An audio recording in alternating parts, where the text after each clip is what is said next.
Come on in the boat, big girl. You smoked that thing. That's what you want them to do right there. That is rare this time of year, but that's why you throw a buzzbait. She ate it. All right, today we're going to be breaking down the Ark Reinforcer series of rods. There's 10 rod options, 10 size options. You got different, I think from 6'8" to 7'6" on the lengths, all sorts of different powers and actions. This is the 7-1 medium heavy extra fast, and this has been a really good rod for buzzbaits. I got a real good buzzbait catch I'll show y'all in just a second, but real good rod for buzzbaits, pointy toads, light Texas rig, light pitching and flipping, all kinds of jigs, swim jigs, flipping jigs, pitching jigs, anything basically in fairly light cover. It's good for a little roll cast, pretty good skipping rod, so really good all-around rod for this size. The rod itself, this series of rods, is $350, so it's a expensive rod for sure, but I'll be honest with you, I've not fished with any rod that I have a hard time remembering a rod that I liked as much. Like, this is a really good rod, and some of the higher end rods now, they top out $550, $600, so this is kind of at the beginning of that upper echelon price-wise, but for the price, you know, I don't fish with a lot of really expensive rods. I don't recommend buying a lot of expensive rods. There's just so many good options now for $200 and less, but if I were gonna buy a rod for $350, this would probably be it.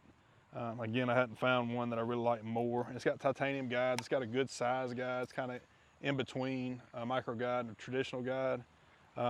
Really good action, light rod. It's got cork handles.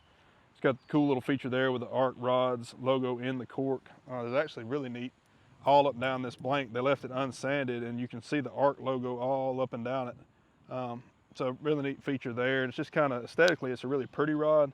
But outside of that, I mean, you don't spend $350 for a pretty rod. This rod really does perform really well.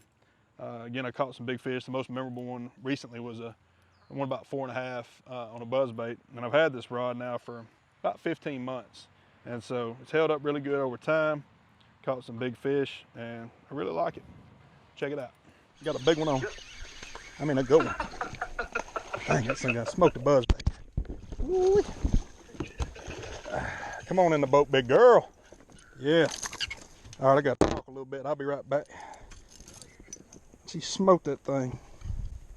That's what you want them to do right there. That is rare this time of year, but that's why you throw a buzzbait. She ate it. Trying to get the hook out. That's why you want them to get it right there, boy. That was fun. That's a healthy fish for basically July here in Alabama. You don't see many. That's basically a 4.5 with a gut. Most 4.5s weigh about 3 right now, so I'm tickled to get her. I was chugging that buzzbait under some shady spots. This is an Ark Reinforcer rod, and they're Gravity G5 reel. They're about a $350 rod, $150 reel. That's what you get when you throw a buzzbait in the summertime. She don't know she's free yet. There she goes. Hit.